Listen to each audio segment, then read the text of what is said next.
তালায় যেতে চাবেন অত তালায় চোখের পলকে নামায় দেবে।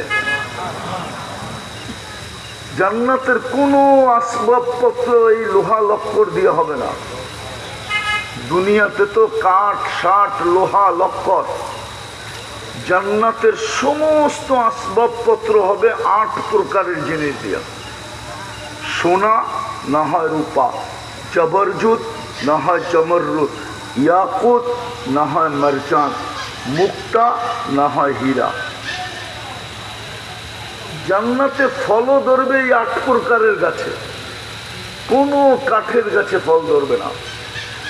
এই জন্যই তো প্রত্যেক কামড়ে কামড়ে চেঞ্জ হবে রং, ঘ্রাণ, স্বাদ, তাও 70টা করে চেঞ্জ হবে একবারে। হবে না কেন? কাঠের কেজি তো 15 টাকা, সোনার কেজি তো 2 কোটি টাকা।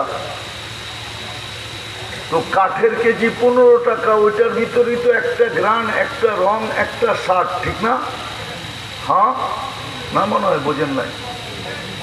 কয়টা রং, কয়টা স্বাদ, ঘ্রাণ কয়টা?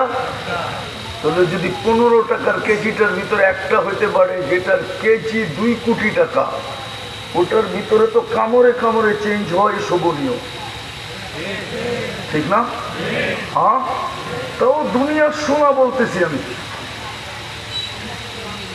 দুনিয়ার সোনা তো সুইচও পিওর করতে পারে নাই। সবচেয়ে পিওর সোনা হলো সুইজারল্যান্ডের।